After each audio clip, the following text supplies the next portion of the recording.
Hello ಗೆಳೆಯರೆ, ತಮ್ಮೆಲ್ಲರಿಗೂ ಲಾ excellence IAS ಪ್ರಸ್ತುತಪಡಿಸುವ ದ ಹಿಂದೂ ಸುದ್ದಿ ವಿಶ್ಲೇಷಣೆಗೆ ಸ್ವಾಗತ. ಇಂದು ನಾವು ಅಕ್ಟೋಬರ್ 8, 2020 ಸುದ್ದಿ ವಿಶ್ಲೇಷಣೆಯನ್ನು ನೋಡಲಿದ್ದೇವೆ.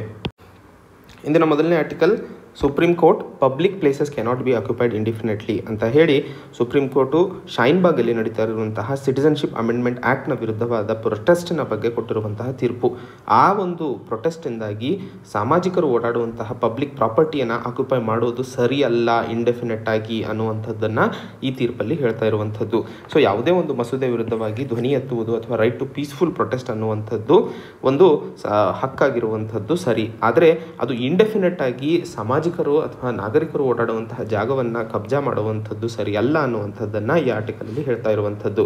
ಮತ್ತು ರೈಟ್ ಟು ಫ್ರೀ ಸ್ಪೀಚ್ ಅನ್ನುವಂಥದ್ದು ಸಹ ಒಂದು ಮೂಲಭೂತ ಆಗಿದೆ. ಆದ ಹಕ್ಕನ್ನು ಎನ್ಕರೇಜ್ ಮಾಡುವುದು, ರೆಸ್ಪೆಕ್ಟ್ ಮಾಡೋದು ಸರಿ. ಆದರೆ ಅದಕ್ಕೆ ಆದ ಒಂದು ರೆಸ್ಟ್ರಿಕ್ಷನ್ಸ್ಗಳಿದ್ದಾವೆ. ಸಾವರ್ನಿಟಿ, ಇಂಟಿಗ್ರಿಟಿ ಮತ್ತು ಪಬ್ಲಿಕ್ ಆರ್ಡರ್ನ ಉಳಿಸೋದಕ್ಕೋಸ್ಕರ ಈ ಹಕ್ಕನ್ನು ಅಥವಾ ಈ ಫಂಡಮೆಂಟಲ್ ರೈಟನ್ನು ರೆಸ್ಟ್ರಿಕ್ಷನ್ಸಿಗೆ ಒಳಪಡಿಸಬಹುದು ಅನ್ನುವಂಥದ್ದನ್ನು ಈ ಆರ್ಟಿಕಲಲ್ಲಿ ಮತ್ತೆ ಉಚ್ಚ ನ್ಯಾಯಾಲಯವು ನೆನಪಿಸ್ತಾ ಇದೆ. ಮತ್ತು ಈ ಥರ ಪಬ್ಲಿಕ್ ಪ್ರಾಪರ್ಟಿಗಳನ್ನು ಯಾರಾದರೂ ಪ್ರೊಟೆಸ್ಟರ್ಸು ಇಂಡೆಫಿನೆಟ್ ಆಗಿ ಕ್ಯಾಪ್ಚರ್ ಮಾಡಿದ್ದಲ್ಲಿ ಅಡ್ಮಿನಿಸ್ಟ್ರೇಷನ್ ಏನಿದೆಯೋ ಅದು ಕೋರ್ಟ್ನ ಆರ್ಡರ್ಗೋಸ್ಕರ ತಡೆಯೋ ಅವಶ್ಯಕತೆ ಇಲ್ಲ. ಅವರು ಸರಿಯಾದ ಸೂಕ್ತ ಕ್ರಮವನ್ನು ತಕ್ಷಣ ತಗೋಬೇಕು ಅನ್ನುವಂಥದ್ದನ್ನು ಸಹ ಈ ತೀರ್ಪಿನಲ್ಲಿ ಹೇಳಿರುವಂತಹ ನಿಟ್ಟಿನಲ್ಲಿ ಈ ಆರ್ಟಿಕಲನ್ನು ನಾವು ಅರ್ಥೈಸ್ಕೊಳ್ಳಬೇಕಾಗಿದೆ. So right to peaceful protest, right to freedom of speech and ಎಕ್ಸ್ಪ್ರೆಷನ್ಗೆ ಇರುವಂತಹ ರೀಸನಬಲ್ ರೆಸ್ಟ್ರಿಕ್ಷನ್ಸ್ ಹಾಗೂ ರೈಟ್ ಟು ಪ್ರೊಟೆಸ್ಟ್ನ ಜೊತೆಯಲ್ಲಿ ಸರಿಸಮಾನವಾಗಿ ರೈಟ್ ಆಫ್ ದ ಕಮ್ಯೂಟರ್ಸ್ ಅಂದರೆ ಸಾಮಾಜಿಕರು ಓಡಾಡುವಂತಹ ರೈಟ್ ಏನಿದೆಯೋ ಅದನ್ನೂ ಸಹ ಉಳಿಸ್ಕೊಂಡು ಹೋಗುವಂಥದ್ದು ಅಷ್ಟೇ ಇಂಪಾರ್ಟೆಂಟ್ ಆಗಿದೆ ಅನ್ನುವಂಥದ್ದನ್ನು ಈ ಆರ್ಟಿಕಲಲ್ಲಿ ಹೇಳ್ತಾ ಇರೋದನ್ನು ನಾವು ಅರ್ಥೈಸ್ಕೊಳ್ಳಬೇಕಾಗಿದೆ. ಈ ಆರ್ಟಿಕಲ್ನಲ್ಲಿ India Japan finalise text of pact for artificial intelligence and 5G. So ಈ ಆರ್ಟಿಕಲ್ನಲ್ಲಿ ನಾವು 13ನೇ ಭಾರತ ಮತ್ತು ಜಪಾನ್ನ ಫಾರಿನ್ ಮಿನಿಸ್ಟರ್ಸ್ ಸ್ಟ್ರಾಟಜಿಕ್ ಡೈಲಾಗ್ನಲ್ಲಿ ಫೈನಲೈಸ್ ಆದಂತಹ ಆರ್ಟಿಫಿಷಿಯಲ್ ಇಂಟೆಲಿಜೆನ್ಸ್ ಮತ್ತು 5G ರಿಲೇಟೆಡ್ ಒಂದು ಸೈಬರ್ ಸ್ಪೇಸ್ ಅಗ್ರಿಮೆಂಟ್ನ ಫೈನಲೈಸೇಷನ್ ಬಗ್ಗೆ ಈ ಆರ್ಟಿಕಲಲ್ಲಿ ನಾವು ಅರ್ಥ ಮಾಡ್ಕೊಳ್ಳಬೇಕಾಗಿದೆ. ಸೊ ಮೊದಲನೇದಾಗಿ ಈ ಆರ್ಟಿಕಲ್ ಅಥವಾ ಈ ಒಂದು ಅಗ್ರಿಮೆಂಟಿಂದಾಗಿ ಭಾರತ ಮತ್ತು ಜಪಾನಿಗೆ ನಡುವೆ ಬೆಳೆಯುವಂತಹ ಸಂಬಂಧಗಳು ಮತ್ತು ಅದರಿಂದ ಆಗುವಂತಹ ಲಾಭವನ್ನು ನೋಡಿದಾಗ ಎರಡು ರಾಷ್ಟ್ರಗಳ ನಡುವೆ ಒಂದು ಕೋಆಪರೇಷನ್ ಏನಿರುತ್ತದೆಯೋ ಕೆಪಾಸಿಟಿ ಬಿಲ್ಡಿಂಗ್ಗೋಸ್ಕರ ಅದು ಹೆಚ್ಚುವ ಸಾಧ್ಯತೆಗಳನ್ನು ನಾವು ಕಾಣ್ತೀವಿ. ಮತ್ತು ರಿಸರ್ಚ್ ಆ್ಯಂಡ್ ಡೆವಲಪ್ಮೆಂಟಿಗೆ ಒಲವು ಮಾಡಿಕೊಟ್ಟಂಗಾಗುತ್ತೆ. ಸೆಕ್ಯೂರಿಟಿ ಮತ್ತು ರೆಸಿಲಿಯನ್ಸ್, ಕ್ರಿಟಿಕಲ್ ಇನ್ಫಾರ್ಮೇಷನ್ನಲ್ಲಿ ಈ ಒಂದು ಸೆಕ್ಯೂರಿಟಿ ಮತ್ತು ರೆಸಿಲಿಯನ್ಸ್ನ ಹೆಚ್ಚಿಸುವ ಸಾಧ್ಯತೆ ರಾಷ್ಟ್ರಕ್ಕೆ ಆಗುತ್ತದೆ. ಮತ್ತು IoT, ಇಂಟರ್ನೆಟ್ ಆಫ್ ಥಿಂಗ್ಸ್ ಮತ್ತು ಆರ್ಟಿಫಿಷಿಯಲ್ ಇಂಟೆಲಿಜೆನ್ಸ್ ಕ್ಷೇತ್ರದಲ್ಲಿ ಭಾರತಕ್ಕೆ ಈ ಒಂದು ಅಗ್ರಿಮೆಂಟಿಂದಾಗಿ ಹೆಚ್ಚಿನ ಲಾಭವಾಗಲು ಸಾಧ್ಯವಾಗಲಿದೆ ಅನ್ನುವಂಥದ್ದನ್ನು ನಾವು ಈ ಆರ್ಟಿಕಲಿಂದ ಅರ್ಥೈಸ್ಕೊಳ್ಳಬೇಕಾಗಿದೆ. ಮತ್ತು ಈ 13ನೇ ಭಾರತ ಮತ್ತು ಜಪಾನ್ನ ಫಾರಿನ್ ಮಿನಿಸ್ಟರ್ಸ್ ಅಂದರೆ ಸ್ಟ್ರಾಟಜಿಕ್ ಡೈಲಾಗ್ ಮೀಟಿಂಗ್ ಏನು ನಡೀತೋ ಎರಡು ರಾಷ್ಟ್ರಗಳ ಫಾರಿನ್ ಮಿನಿಸ್ಟರ್ಸ್ಗಳ ನಡುವೆಯಲ್ಲಿ ಅಲ್ಲಿ ಈ ಸೈಬರ್ ಸ್ಪೇಸ್ ಅಗ್ರಿಮೆಂಟ್ನ ಜೊತೆಯಲ್ಲಿ ಭಾರತ ಮತ್ತು ಪಾಕಿಸ್ತಾನ ನಡುವೆ ನಡೀತಿರುವಂತಹ ಲೈನ್ ಆಫ್ ಆ್ಯಕ್ಚುಯಲ್ ಕಂಟ್ರೋಲ್ನ ಒಂದಿಷ್ಟು ವಿವಾದದ ಬಗ್ಗೆಯೂ ಒಂದಿಷ್ಟು ಚರ್ಚೆ ಆಗಿತ್ತು. ಮತ್ತು ಇಂಡೋ ಪೆಸಿಫಿಕ್ ರೀಜನ್ ಏನು ಈಗ ಕರೆಂಟ್ ಗ್ಲೋಬಲ್ ಸರ್ಕಮ್ಸ್ಟಾನ್ಸ್ನಲ್ಲಿ ಅತಿ ಹೆಚ್ಚು ಸ್ಟ್ರಾಟಜಿಕ್ ಪಾಯಿಂಟ್ ಆಗಿರೋದ್ರಿಂದ ಎರಡು ರಾಷ್ಟ್ರಗಳು ಒಂದೇ ಧ್ಯೇಯವನ್ನು ತೋರಿಸಿರುವಂಥದ್ದು ಮತ್ತು ಇಬ್ಬರು ಒಂದಾಗಿಬಿಟ್ಟು ಅದನ್ನು ಸ್ಟ್ರಾಟಜಿಕಲಿ ಇಂಪ್ರೂವ್ ಮಾಡೋದಕ್ಕೋಸ್ಕರ ಮುಂದೆ ಸಾಗಬೇಕು ಅನ್ನುವಂಥದ್ದನ್ನು ಈ ಒಂದು ಭಾರತ ಮತ್ತು ಜಪಾನಿನ ನಡುವೆ ನಡೆದಂತಹ ಎಕ್ಸ್ಟರ್ನಲ್ ಅಫೇರ್ಸ್ ಮಿನಿಸ್ಟರ್ಸ್ಗಳ ಸ್ಟ್ರಾಟಜಿಕ್ ಡೈಲಾಗ್ ಮೀಟಿಂಗ್ನಲ್ಲಿ ಚರ್ಚೆ ಆದಂತಹ ವಿಷಯವನ್ನು ನಾವಿಲ್ಲಿ ಎಕ್ಸಾಮಿಗೆ ಅರ್ಥೈಸ್ಕೊಳ್ಳಬೇಕಾಗಿದೆ. ಸೊ ಭಾರತ ಮತ್ತು ಜಪಾನಿನ ನಡುವೆ ಇರುವಂತಹ ಸಂಬಂಧಗಳ ಮೇಲೆ ಯಾವುದೇ ಒಂದು ಪ್ರಶ್ನೆ ಮೇನ್ಸಿಗೆ ಸಂಬಂಧಿಸಿ ಬಂದಿದ್ದಲ್ಲಿ ಅಥವಾ ಯಾವುದಾದ್ರು ಫಾರಿನ್ ಪಾಲಿಸಿ ರಿಲೇಟೆಡ್ ಎಸ್ಸೆಗಳಲ್ಲೂ ಬಂದಾಗ ಭಾರತದ ಪರರಾಷ್ಟ್ರಗಳೊಂದಿಗೆ ಇರುವಂತಹ ಸಂಬಂಧಗಳಲ್ಲಿ ಒಂದಿಷ್ಟು ಪಾಯಿಂಟ್ಸ್ನ ನೋಟ್ ಮಾಡಬೇಕಾದ್ರೆ ಈಗ ರೀಸೆಂಟಾಗಿ ನಡೆದಂತಹ ಈ 13ನೇ India Japan foreign minister strategic dialogue ಮೀಟಿಂಗನ್ನು ಮೆನ್ಷನ್ ಮಾಡೋದು ಅತ್ಯುತ್ತಮ. ಮುಂದಿನ article, cabinet nod for reforms in natural gas marketing. So ನೈಸರ್ಗಿಕ ಅನಿಲವನ್ನು ಮಾರ್ಕೆಟಿಂಗ್ಗೋಸ್ಕರ ಅಥವಾ ಮಾರ್ಕೆಟಿಂಗ್ ಕ್ಷೇತ್ರದಲ್ಲಿ cabinet committee on economic affairs ಕೊಟ್ಟಿರುವಂತಹ ಅಪ್ರೂವಲ್ನ ಬಗ್ಗೆ ನಾವಿಲ್ಲಿ ಮಾತಾಡಲಿದ್ದೇವೆ. ಸೊ ಇದೊಂದು ನಾನ್ ರಿನ್ಯೂವಬಲ್ ಎನರ್ಜಿ ರಿಸೋರ್ಸ್ ಆಗಿರೋದ್ರಿಂದ ಇದರ ಬಳಕೆ ಹೀಟಿಂಗ್, ಕುಕಿಂಗ್ ಮತ್ತು ಫ್ಯೂಯಲ್ ಆಗಿ ವೆಹಿಕಲ್ಸ್ಗಳಲ್ಲಿ ಉಪಯೋಗಿಸೋದ್ರಿಂದ ಇದನ್ನು ಸಸ್ಟೈನಬಲ್ ಆಗಿ ಉಪಯೋಗಿಸುವಂತಹ ನಿಟ್ಟಿನಲ್ಲಿ ಈ ಒಂದು ಪಾಲಿಸಿಯನ್ನು ತಂದಿರುವಂಥದ್ದನ್ನು ನಾವಿಲ್ಲಿ ಅರ್ಥೈಸ್ಕೊಳ್ಳಬೇಕಾಗಿದೆ. ಮೊದಲನೇದಾಗಿ ಈ ಒಂದು ಪಾಲಿಸಿಯಿಂದಾಗಿ ಏನು ಈ ನೈಸರ್ಗಿಕ ಅನಿಲವನ್ನು ಮಾರುಕಟ್ಟೆಯಲ್ಲಿ ಮಾರಲು ಕಂಪನಿಗಳು ಮುಂದಾಗ್ತವೋ ಅದನ್ನು ಡಿಸ್ಕವರ್ ಮಾಡುವಂತಹ ಅಥವಾ ಆ ಪ್ರೈಸನ್ನು ಒಂದು ಸ್ಟ್ಯಾಂಡರ್ಡೈಸ್ಡ್ ಪ್ರೊಸೀಜರನ್ನಾಗಿ ಮಾಡಲು ಸರ್ಕಾರ ಮುಂದಾಗಿರುವಂಥದ್ದು. ಹಾಗೆ ಈ ಪಾಲಿಸಿಯಿಂದಾಗಿ ಅಫಿಲಿಯೇಟ್ ಕಂಪನೀಸಿಗೂ ಸಹ ಬಿಡ್ಡಿಂಗ್ ಪ್ರೊಸೆಸ್ನಲ್ಲಿ ಪಾಲ್ಗೊಳ್ಳಲು ಅವಕಾಶವನ್ನು ಮಾಡಿಕೊಡಲಾಗಿದೆ. ಮತ್ತು ಮಾರುಕಟ್ಟೆಯಲ್ಲಿ ನೈಸರ್ಗಿಕ ಅನಿಲದ ಬಗ್ಗೆ ಒಂದಿಷ್ಟು ಕಾಂಪಿಟೇಟಿವ್ ಮಾರ್ಕೆಟನ್ನು ಡೆವಲಪ್ ಮಾಡುವಂಥದ್ದು ಮತ್ತು ಈ ಪ್ರೊಡಕ್ಷನ್ ಆಗಿ ಕಾಂಟ್ರಾಕ್ಟ್ ಏನು ಕೊಡಲಾಗುತ್ತಿದೆಯೋ ಇದರಲ್ಲಿ ಬೆಲೆಯ ಫ್ರೀಡಮ್ ಅಥವಾ ಬೆಲೆ ಫಿಕ್ಸ್ ಮಾಡುವ ಫ್ರೀಡಮನ್ನು ಕಂಪನೀಸ್ಗಳಿಗೆ ಕೊಟ್ಟು ಮಾರುಕಟ್ಟೆಯ ಡೆವಲಪ್ಮೆಂಟಿಗೆ ಇದು ಸಹಕಾರಿಯಾಗಲಿದೆ ಅನ್ನುವಂಥದ್ದನ್ನು ಹೇಳಲಾಗ್ತಿದೆ. ಹಾಗೆ ಇದರಿಂದಾಗಿ ಹೆಚ್ಚಿನ ಉದ್ಯೋಗಾವಕಾಶಗಳು ಮತ್ತು ಗ್ಯಾಸ್ ಕನ್ಸ್ಯೂಮಿಂಗ್ ಸೆಕ್ಟರ್ ಏನು ನೈಸರ್ಗಿಕ ಅನಿಲ ಕ್ಷೇತ್ರದ ಮೇಲೆ ಡಿಪೆಂಡ್ ಆಗಿರುವಂತಹ ಸೆಕ್ಟರ್ಸ್ಗಳು ಏನೇನಿದಾವೋ ಅವು ಹೆಚ್ಚಿನ ಮಾತ್ರದಲ್ಲಿ ಬೆಳವಣಿಗೆ ಕಾಣಲು ಸಾಧ್ಯವಾಗಲಿದೆ ಈ ಒಂದು ಪಾಲಿಸಿಯಿಂದಾಗಿ ಅನ್ನುವಂಥದ್ದು ಸರ್ಕಾರ ಹೇಳ್ತಾ ಇರುವುದರಿಂದ ನಾವು ಈ ಅಂಶಗಳನ್ನು ಮುಖ್ಯವಾಗಿ ಅರ್ಥ ಮಾಡಿಕೊಳ್ಳಬೇಕಾಗಿದೆ. ಸೊ ಎಕಾನಮಿ ಸೆಕ್ಷನ್ನಲ್ಲಿ ಇನ್ಫ್ರಾಸ್ಟ್ರಕ್ಚರ್ ಅಥವಾ ಭಾರತದ ಇನ್ಫ್ರಾಸ್ಟ್ರಕ್ಚರ್ ಡೆವಲಪ್ಮೆಂಟ್ನಲ್ಲಿ ಯಾವ ರೀತಿಯ ಬದಲಾವಣೆಗಳು ಮಾಡಲಾಗಿದೆ, ಅದರಲ್ಲೂ ಮುಖ್ಯವಾಗಿ ನ್ಯಾಚುರಲ್ ಗ್ಯಾಸ್ ಅನ್ನುವಂತಹ ಪ್ರಶ್ನೆಯೇ ಸ್ಪೆಸಿಫಿಕ್ ಆಗಿ ಕೇಳಲು ಸಾಧ್ಯತೆಗಳಿರ್ತವೆ. ಸೊ ಆವಾಗ ಈ ಒಂದು ಪ್ರಚಲಿತ ಘಟನೆ ಅಥವಾ ಈ ಒಂದು ಡೆವಲಪ್ಮೆಂಟನ್ನು ನಾವು ಒಂದು ಕಡೆ ನೋಟ್ ಮಾಡ್ಕೊಳ್ಳೋದು ಅತಿ ಮುಖ್ಯವಾಗಿರುವಂಥದ್ದು. ಮುಂದಿನ ಆರ್ಟಿಕಲ್ ಪ್ಲೇಯಿಂಗ್ ಕ್ಯಾಚಪ್ ಇನ್ ಫ್ಲಡ್ ಫೋರ್ಕಾಸ್ಟಿಂಗ್ ಟೆಕ್ನಾಲಜಿ. ಸೊ ನಾವು ಈ ಆರ್ಟಿಕಲ್ನಲ್ಲಿ ಸಂಕ್ಷಿಪ್ತವಾಗಿ ಫ್ಲಡ್ ಫೋರ್ಕಾಸ್ಟಿಂಗ್ ಟೆಕ್ನಾಲಜಿಯಲ್ಲಿ ಯಾವ ರೀತಿಯಾಗಿ ಸರ್ಕಾರ ಅಥವಾ ಭಾರತ ಇನ್ನೂ ಡೆವಲಪ್ ಆಗುವ ಅವಶ್ಯಕತೆ ಇದೆ. ಸೊ ಇದರಲ್ಲಿ ಒಂದಿಷ್ಟು ಸೈಂಟಿಫಿಕ್ ಟರ್ಮಿನಾಲಜೀಸ್ಗಳನ್ನು ಸಹ ನಾವು ನೋಡಲಿದ್ದೇವೆ. ಸೊ ನಮಗೆಲ್ಲ ಗೊತ್ತಿರೋ ಹಾಗೆ UPSC ಪ್ರಿಲಿಮ್ಸ್ನಲ್ಲಿ ಹೆಚ್ಚಿನ ಮಾತ್ರದಲ್ಲಿ ಸೈನ್ಸ್ ಕ್ವೆಶನ್ಸ್ನಲ್ಲಿ ಕರೆಂಟ್ ಅಫೇರ್ಸ್ ಬೇಸ್ಡ್ ಟರ್ಮಿನಾಲಜಿಗಳು ಮತ್ತು ಕರೆಂಟ್ ಅಫೇರ್ಸ್ ಬೇಸ್ಡ್ ಕಾನ್ಸೆಪ್ಟ್ಸ್ಗಳ ಮೇಲೆ ಒಂದಿಷ್ಟು ಅನಾಲಿಟಿಕಲ್ ಕ್ವೆಶನ್ಸನ್ನು ಕೇಳಲಾಗಿತ್ತು. ಸೊ ನಾವು ಈಗ ನೆಕ್ಸ್ಟ್ 7 ತಿಂಗಳಿಗೆ ಏನು ಪ್ರಿಲಿಮ್ಸ್ ಜೂನ್ 27 ಇದೆಯೋ ಇಲ್ಲಿ ಬರುವಂತಹ ಟರ್ಮಿನಾಲಜೀಸ್ಗಳಾಗಿರ್ಬೋದು ಅಥವಾ ನ್ಯೂಸ್ ಪೇಪರಲ್ಲಿ ಕಲಿಯುವಂತಹ ವಿಷಯಗಳನ್ನಾಗಿರ್ಬೋದು ನಾವೇ ಒಂದಿಷ್ಟು ನೋಟ್ಸ್ ಮಾಡ್ಕೊಂಡಾಗ ಅದು ರಿವಿಷನಿಗೂ ಸಹ ಉಪಯುಕ್ತವಾಗಲಿದೆ ಮತ್ತು ಕಂಪ್ರಹೆನ್ಸಿವ್ ಕನ್ಸಾಲಿಡೇಟೆಡ್ ನೋಟ್ಸ್ ರೆಡಿ ಆಗುತ್ತದೆ. ಯಾವುದೋ ಒಂದು ಇನ್ಸ್ಟಿಟ್ಯೂಟನ್ನು ಕನ್ಸಾಲಿಡೇಟೆಡ್ ನೋಟ್ಸ್ ಡಿಪೆಂಡ್ ಮಾಡ್ಕೊಂಡು ಒಂದೇ ಸರಿ ಓದೋದಕ್ಕಿಂತ ದಿನ ನಾವು ನೋಟ್ಸನ್ನು ಅಪ್ಡೇಟ್ ಮಾಡಿದಾಗ ಅದು ನಮಗೆ ಸಹಕಾರಿಯಾಗಲಿದೆ. ಸೊ ಈ ಪಾಯಿಂಟ್ಸ್ಗಳನ್ನು ನೀವು ಒಂದಿಷ್ಟು ನೋಟ್ ಮಾಡಬೇಕಾಗಿ ವಿನಂತಿ. ಸೊ ಆರ್ಟಿಕಲ್ ಅರ್ಥ ಮಾಡ್ಕೊಳ್ಳೋದಕ್ಕಿಂತ ಮುಂಚೆ 2 ಟರ್ಮ್ಸ್ಗಳನ್ನು ನಾವಿಲ್ಲಿ ನೋಡಲಿದ್ದೇವೆ. ಮೊದಲನೇದಾಗಿ ಫ್ಲಡ್ ಫೋರ್ಕಾಸ್ಟಿಂಗ್ ಅಂದರೆ ಏನು. ಸೊ ಭಾರತದಲ್ಲಿ ಇಂಡಿಯನ್ ಮೆಟ್ರಾಲಜಿಕಲ್ ಡಿಪಾರ್ಟ್ಮೆಂಟ್ ಏನು ಫ್ಯೂಚರಲ್ಲಿ ಅಥವಾ ಅಡ್ವಾನ್ಸ್ ಆಗಿ ಫ್ಲಡ್ಡು, ಮಳೆ ಅಥವಾ ಯಾವುದೇ ಒಂದು ಸೈಕ್ಲೋನ್ ಬರಲಿದೆ ಅನ್ನುವಂಥದ್ದನ್ನು ಹೇಳ್ತದೆಯೋ ಅದನ್ನು ನಾವು ಫ್ಲಡ್ ಫೋರ್ಕಾಸ್ಟಿಂಗ್ ಅಂತ ಹೇಳಿ ಕರಿತೀವಿ. ಸೊ ಈ ಫೋರ್ಕಾಸ್ಟಿಂಗ್ ಕೊಟ್ಟ ನಂತರ ಸೆಂಟ್ರಲ್ ವಾಟರ್ ಕಮಿಷನ್ ಏನಾದರೂ ಈ ಮಳೆಯ ಏನು ಪ್ರಭಾವಗಳು ಅಥವಾ ಮಳೆಯ ಅವಧಿಯ ಬಗ್ಗೆ ವಿಚಾರಗಳನ್ನು ತಗೊಂಡು ಅದನ್ನು ಇಂಟಿಗ್ರೇಟ್ ಮಾಡಿದಾಗ ಅದನ್ನು ನಾವು quantitative precipitation forecast with flood forecast ಅಂತ ಕರಿತೀವಿ. ಸೊ ಈ ಟರ್ಮನ್ನು ನೀವು ನೆನ್ಪಿಟ್ಕೋಬೇಕು. ಫ್ಲಡ್ ಫೋರ್ಕಾಸ್ಟಿಂಗ್ ಅಂತಂದರೆ IMD ಕೊಡುವಂಥದ್ದು. ಅದೇ ಸೆಂಟ್ರಲ್ ವಾಟರ್ ಕಮಿಷನ್ ಏನಾದರೂ ಈ IMD ಕೊಟ್ಟಿರುವಂತಹ ವಿಷಯವನ್ನು ಇಂಟಿಗ್ರೇಟ್ ಮಾಡಿದಾಗ ಅದನ್ನು ನಾವು quantitative precipitation forecast with flood forecast ಅಂತ ಕರಿತೀವಿ. ಎರಡನೇ ಟರ್ಮಿನಾಲಜಿ ಲೀಡ್ ಟೈಮ್ ಬಗ್ಗೆ ನೋಡೋಣ. ಸೊ ಏನಾದರೂ ಫ್ಲಡ್ ಬರುತ್ತೆ ಅಂತ ಹೇಳಿ IMD ಹೇಳಿದ ನಂತರ ಯಾವ ಸಮಯಕ್ಕೆ ಶುರು ಆಗುತ್ತದೆ ಆ ಒಂದು ಮಧ್ಯದ ಡಿಫ್ರೆನ್ಸ್ ಏನಿರುತ್ತದೆಯೋ ಇದನ್ನು ನಾವು ಲೀಡ್ ಟೈಮ್ ಅಂತ ಕರಿತೀವಿ. ಸೊ ಈ ಲೀಡ್ ಟೈಮ್ನ ಆಧಾರದ ಮೇಲೆ ಪ್ರಿಪರೇಷನ್ಸ್ ಆಗಿರ್ಬೋದು ಅಥವಾ ಅಡ್ವಾಂಟೇಜಸ್ ಏನಾದರೂ ಫ್ಲಡ್ಡಿಂದ ಬರುವಂತಹ ದುಷ್ಪರಿಣಾಮಗಳನ್ನು ನಾವು ತಡೆ ಹಿಡಿಯಲು ಸಾಧ್ಯವಾಗುತ್ತದೆ. ಅಂದರೆ ಪ್ರಿಪರೇಷನ್ ಮಾಡ್ಕೊಳ್ಳೋದಾಗಿರಬಹುದು, ಜನರನ್ನು ಬೇರೆ ಜಾಗಕ್ಕೆ ಶಿಫ್ಟ್ ಮಾಡೋದಾಗಿರ್ಬೋದು. ಸೊ ಈ ಲೀಡ್ ಟೈಮ್ ಎಷ್ಟು ಹೆಚ್ಚಾಗುತ್ತದೆಯೋ ಅಷ್ಟು ದೇಶ ಸರ್ಕಾರ ಕೆಲಸ ಮಾಡಲು ಸಾಧ್ಯವಾಗುತ್ತದೆ. ಸೊ ಲೀಡ್ ಟೈಮ್ ಮತ್ತು flood forecasting quantitative precipitation forecast with flood forecast ಅನ್ನೋ ಜೊತೆಯಲ್ಲಿ ಆರ್ಟಿಕಲ್ನ ಅರ್ಥ ಮಾಡ್ಕೊಳ್ಳೋಣ. ಭಾರತದಲ್ಲಿ ಫ್ಲಡ್ ಫೋರ್ಕಾಸ್ಟ್ ಮಾಡುವಂಥದ್ದು ಡಾಪ್ಲರ್ ವೆದರ್ ರೆಡಾರ್ ಟೆಕ್ನಾಲಜಿಯ ಮೇಲೆ. ಸೊ ಈ ಡಾಪ್ಲರ್ ವೆದರ್ ರೆಡಾರ್ ಟೆಕ್ನಾಲಜಿಯನ್ನು ಅರ್ಥ ಮಾಡಿಕೊಳ್ಳಲು ಕ್ವಾಂಟಿಟೇಟಿವ್ ಪ್ರೆಸಿಪಿಟೇಷನ್ ಎಸ್ಟಿಮೇಷನ್ ಅನ್ನೋದನ್ನು ಸಹ ಹೇಳಲಾಗುತ್ತದೆ. ಸೊ ಈ ಡಾಪ್ಲರ್ ವೆದರ್ ರೆಡಾರನ್ನು ಉಪಯೋಗಿಸಿ ರೈನ್ಫಾಲ್ ಯಾವಾಗ ಆಗುತ್ತದೆ ಅನ್ನುವಂಥದ್ದನ್ನು, ಮಳೆ ಯಾವಾಗ ಆಗುತ್ತದೆ ಅನ್ನುವಂಥದ್ದನ್ನು IMD ಪ್ರೆಡಿಕ್ಟ್ ಮಾಡುವಂಥದ್ದನ್ನು ಕ್ವಾಂಟಿಟೇಟಿವ್ ಪ್ರೆಸಿಪಿಟೇಷನ್ ಎಸ್ಟಿಮೇಷನ್ ಅಂತ ಕರಿತೀವಿ. ಭಾರತದಲ್ಲಿ ಮಳೆಯ ಏನು ಫೋರ್ಕಾಸ್ಟ್ ಕೊಡಲಾಗುತ್ತದೆ ಅದರಲ್ಲಿ ವ್ಯತ್ಯಾಸ ಕಾಣಲು ಕಾರಣಗಳೇನು ಅಂತಂದರೆ, ಮೊದಲನೇದಾಗಿ ನಾವು ಔಟ್ಡೇಟೆಡ್ ಸ್ಟ್ಯಾಟಿಸ್ಟಿಕಲ್ ಮೆಥಡ್ಗಳನ್ನು ಉಪಯೋಗಿಸ್ತಾ ಇದ್ದೀವಿ. ಸೊ ಭಾರತ ಮಾಡುವಂತಹ ಫೋರ್ಕಾಸ್ಟ್ನಲ್ಲಿ ಲೀಡ್ ಟೈಮ್ ನಾವೇನು ನೋಡಿದ್ವಿ, ಯಾವಾಗ ಹೇಳ್ತಾ ಇದ್ದೀವಿ ಆಗುತ್ತದೆ ಅಂತ ಆ್ಯಂಡ್ ಆಗೋ ಸಮಯದ ಮಧ್ಯೆ ಏನಿದೆ ಅದು 24 ತಾಸಿನ ಕಡಿಮೆ ಆಗಿರುವಂಥದ್ದು. ಸೊ ಇದು ಹೆಚ್ಚಿಗೆ ಆಗಬೇಕು. ಸೊ ಲೀಡ್ ಟೈಮ್ ಎಷ್ಟು ಜಾಸ್ತಿ ಆಗುತ್ತದೆಯೋ ಅಷ್ಟು ಭಾರತ ಅಥವಾ ದೇಶ ಸೇಫ್ ಆಗಲು ಸಾಧ್ಯವಾಗುತ್ತದೆ. ಸೊ ಕ್ವಾಂಟಿಟೇಟಿವ್ ಪ್ರೆಸಿಪಿಟೇಷನ್ ಎಸ್ಟಿಮೇಷನ್ ಅಂದ್ರೇನು, ಡಾಪ್ಲರ್ ವೆದರ್ ರೆಡಾರ್ನ ಉಪಯೋಗಿಸ್ಕೊಂಡ್ಬಿಟ್ಟು ಮಳೆ ಯಾವಾಗ ಆಗುತ್ತದೆ ಅನ್ನುವಂಥದ್ದನ್ನು ಏನು ಹೇಳ್ತೀವೋ ಅದನ್ನು ಕ್ವಾಂಟಿಟೇಟಿವ್ ಪ್ರೆಸಿಪಿಟೇಷನ್ ಎಸ್ಟಿಮೇಷನ್ ಅಂತ ಹೇಳ್ತೀವಿ. ಸೊ ಲೀಡ್ ಟೈಮ್ ಭಾರತದ್ದು 24 ತಾಸಿನ ಕಡಿಮೆ ಇದೆ ಅನ್ನುವಂಥದ್ದನ್ನು ನೋಟ್ ಮಾಡ್ಕೊಳ್ಳಿ. ಮೂರನೇದು, ಡೆವಲಪ್ಡ್ ವರ್ಲ್ಡ್ಸ್ಗಳಲ್ಲಿ ಡಿಟರ್ಮಿನಿಸ್ಟಿಕ್ ಮಾಡೆಲಿಂದ ಎನ್ಸೆಂಬಲ್ ಮಾಡೆಲ್ ಕಡೆಗೆ ಶಿಫ್ಟ್ ಆಗ್ತಾ ಇರೋದನ್ನು ನೋಡ್ತಾ ಇದ್ದೀವಿ. ಅಂದರೆ ಈ ಒಂದು ದಿನ ಈ ಒಂದು ನಿಗದಿತ ಸಮಯಕ್ಕೆ ಮಳೆ ಆಗುತ್ತದೆ ಅನ್ನೋದನ್ನಕ್ಕಿಂತ ಈ ಸಮಯದಿಂದ ಈ ಸಮಯದವರೆಗೆ ಮಳೆ ಆಗಲು ಸಾಧ್ಯವಿದೆ ಅನ್ನೋದನ್ನು ಹೇಳೋದ್ರಿಂದ ಒಂದಿಷ್ಟು ಎನ್ಸೆಂಬಲ್ ಮಾಡೆಲಿಂದಾಗಿ ಜನರ ಜೀವಕ್ಕೆ ಆಗಿರ್ಬೋದು, ಪ್ರಾಪರ್ಟಿಗೆ ಆಗಿರ್ಬೋದು ಮತ್ತು ಫ್ಲಡ್ ಆಗುವಂತಹ ಸಮಯದಲ್ಲಿ ಒಂದಿಷ್ಟು ಉತ್ತಮವಾದ ಅಡ್ವಾನ್ಸ್ಡ್ ಮೆಥಡಾಲಜೀಸ್ಗಳನ್ನು ಉಪಯೋಗಿಸ್ಕೊಂಡ್ಬಿಟ್ಟು ಜೀವಕ್ಕೆ ಮತ್ತು ಪ್ರಾಪರ್ಟಿಗೆ ಹಾನಿ ಆಗೋದನ್ನು ತಡೆಯಬಹುದು ಅನ್ನುವಂಥದ್ದನ್ನು ನೋಡ್ತಾ ಇದ್ದೀವಿ.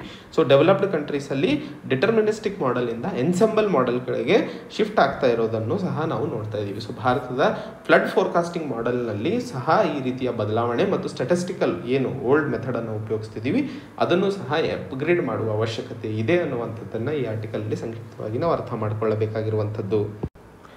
ಮುಂದಿನ ಆರ್ಟಿಕಲ್ 441 ಇದು ಒಂದು ಕ್ವಾಡ್ ರಿಲೇಟೆಡ್ ಸಂಬಂಧಿತ ಆರ್ಟಿಕಲ್. ಇದರಲ್ಲಿ ನಮಗೆಲ್ಲ ಗೊತ್ತಿರೋ ಹಾಗೆ ಕ್ವಾಡ್ ಸ್ಟ್ರಾಟಜಿಕ್ ಡೈಲಾಗ್ ಮೀಟಿಂಗ್ ಏನು ಫಾರಿನ್ ಮಿನಿಸ್ಟರ್ಸ್ಗಳ ನಡುವೆ ಟೋಕಿಯೋದಲ್ಲಿ ಮಂಗಳವಾರ ನಡೀತು ಅದರ ಬಗ್ಗೆ ಈ ಒಂದು ಆರ್ಟಿಕಲಲ್ಲಿ ಹೇಳಲಾಗುತ್ತಿದೆ. ಸೊ ಕ್ವಾಡ್ ನಮಗೆಲ್ಲ ಗೊತ್ತಿರೋ ಹಾಗೆ 4 ರಾಷ್ಟ್ರಗಳು ಸೇರಿ ಮಾಡಿದಂತಹ ಒಂದು ಇನ್ಫಾರ್ಮಲ್ ಗ್ರೂಪಿಂಗ್ ಇದು. ಇದರಲ್ಲಿ US, ಜಪಾನ್, ಆಸ್ಟ್ರೇಲಿಯಾ ಮತ್ತು ಭಾರತ ಸೇರಿರುವಂಥದ್ದು.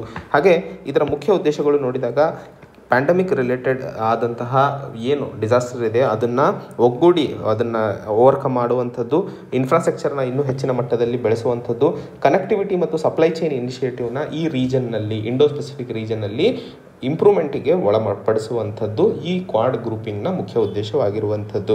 ಹಾಗೆ ಎಲ್ಲ ಮಿನಿಸ್ಟರ್ಸ್ಗಳು ಸೇರಿಕೊಂಡು ಇದು ನಡೆದಿರುವಂಥದ್ದು 2ನೇ ಮೀಟಿಂಗ್ ಕ್ವಾಡ್ ರಿಲೇಟೆಡ್ ಆಗಿರುವಂಥದ್ದು. ಸೊ ಕ್ವಾಡ್ ಒಂದು ಇನ್ಫಾರ್ಮಲ್ ಗ್ರೂಪಿಂಗ್ ಆದರೂ ಸಹ ಒಂದು ಸ್ಟ್ರಾಂಗ್ ಪವರ್ ಸೆಂಟರ್ ಆಗಿ ಹೊರಹೊಮ್ಮಲು ಸಾಧ್ಯವಾಗಲಿದೆ ಇಂಟರ್ನ್ಯಾಷನಲ್ ಅರೇನಾದಲ್ಲಿ ಅನ್ನುವಂಥದ್ದನ್ನು ಈ ಆರ್ಟಿಕಲಲ್ಲಿ ಸ್ಟ್ರೆಸ್ ಮಾಡಿ ಹೇಳಲಾಗುತ್ತಿದೆ.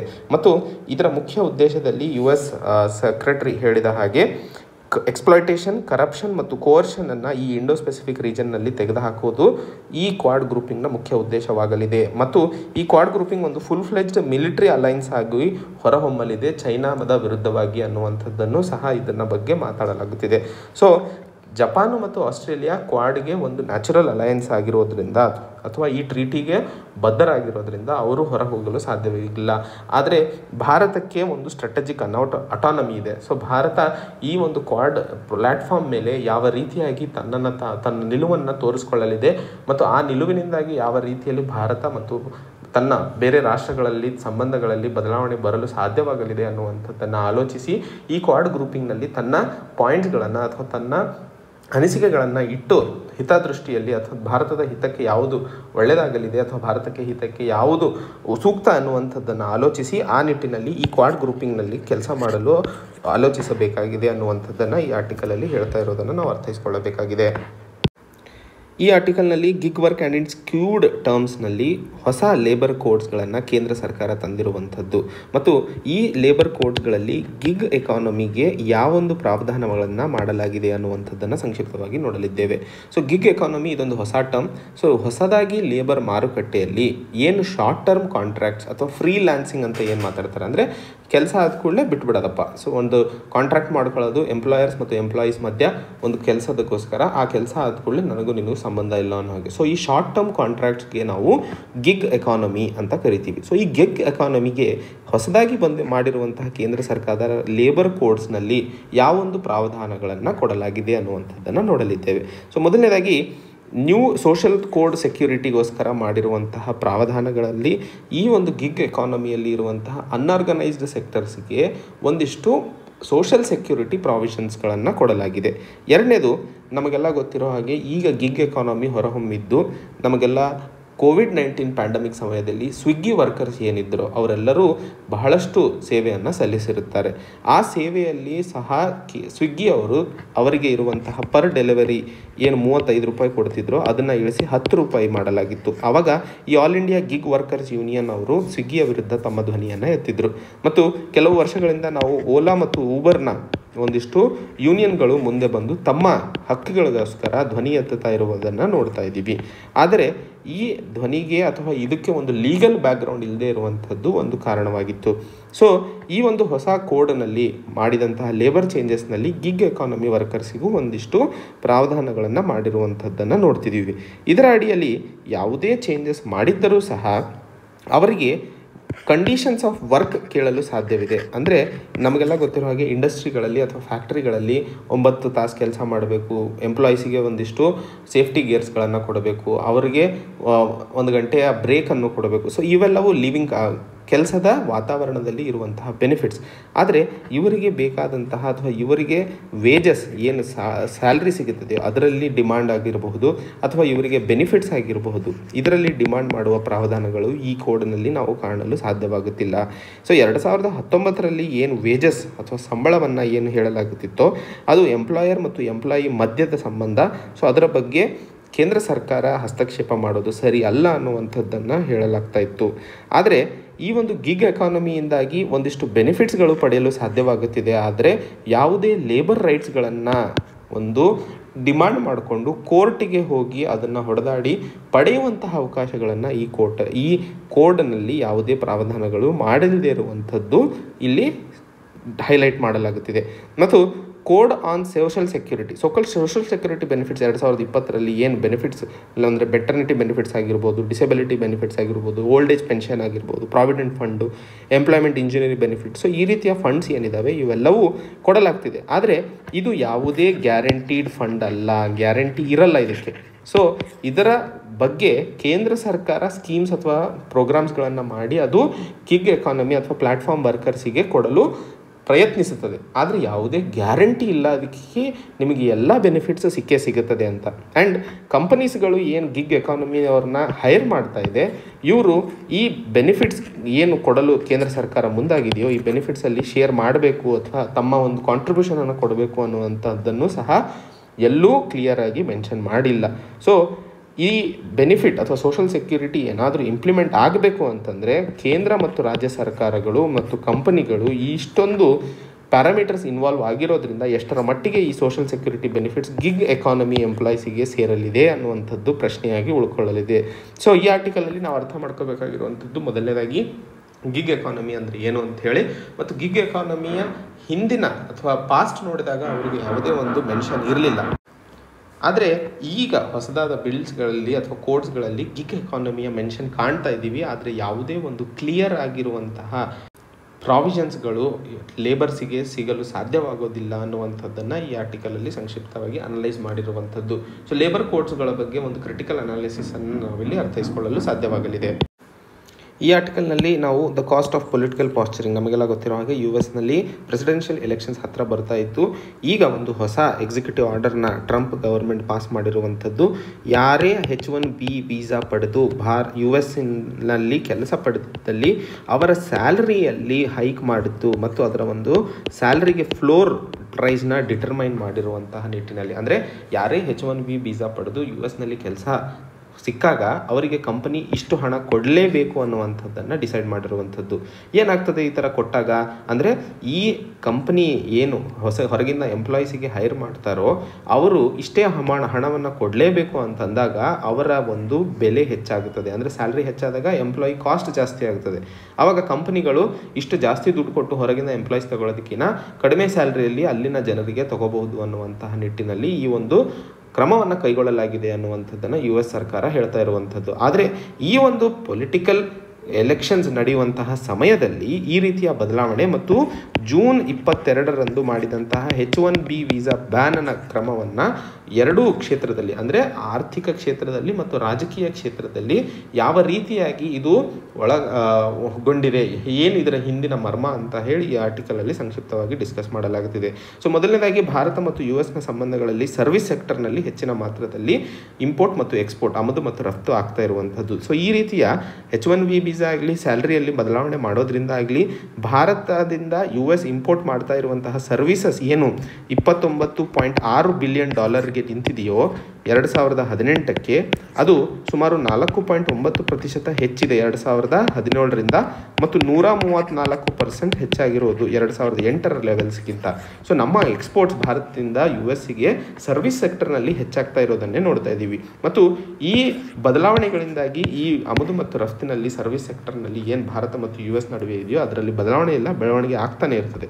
ಆದರೆ H1B ವೀಸಾ ಬ್ಯಾನ್ ಮಾಡಿರೋದ್ರಿಂದ ಜೂನ್ 22ರಲ್ಲಿ ಏನು ಮಾಡಲಾಗಿತ್ತು ಅದರಿಂದಾಗಿ ಸುಮಾರು 2,19,000 ಜನ ಕೆಲಸಗಾರರಿಗೆ ಇದು ಎಫೆಕ್ಟ್ ಆಗಲಿದೆ ಅನ್ನುವಂಥದ್ದನ್ನು ಸಹ ಹೇಳಲಾಗ್ತಿತ್ತು. ಆದರೆ ಕೊರೋನಾ ವೈರಸ್ ಪ್ಯಾಂಡಮಿಕ್ಕಿಂದಾಗಿ ಹೇಗಿದ್ದರೂ ಪ್ರಪಂಚದಲ್ಲಿ ಒಂದಿಷ್ಟು ಕೋಲಾಹಲವಾಗಿದ್ದು ಇದು ಹೆಚ್ಚಿನ ಮಾತ್ರದಲ್ಲಿ ಬೆಳಕಿಗೆ ಬರಲಿಲ್ಲ.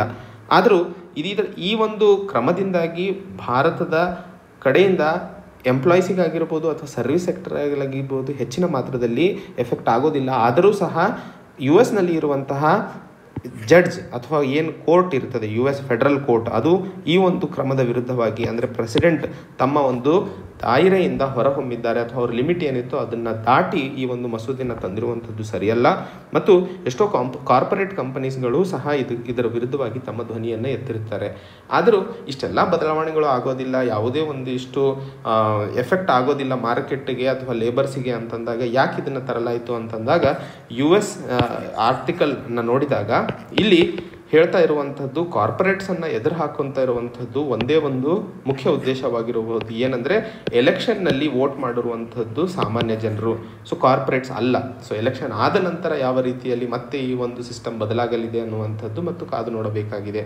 ಸೊ ಈ ಒಂದು ಬದಲಾವಣೆಗಳು ಅಥವಾ ಕ್ರಮಗಳು ಸಾಮಾನ್ಯ ಜನರಿಗೆ ವೋಟ್ ಬ್ಯಾಂಕನ್ನು ತನ್ನ ಕಡೆಗೆ ತಿರುಗಿಸಿಕೊಳ್ಳುವಂತಹ ದೃಷ್ಟಿಯಿಂದ ಈ ಒಂದು ಕ್ರಮ ಮುಂದೆ ಮಾಡಲಾಗಿದೆ ಅನ್ನುವಂಥದ್ದನ್ನು ಈ ಆರ್ಟಿಕಲಲ್ಲಿ ನಾವು ಅರ್ಥೈಸಿಕೊಳ್ಳಬೇಕಾಗಿದೆ.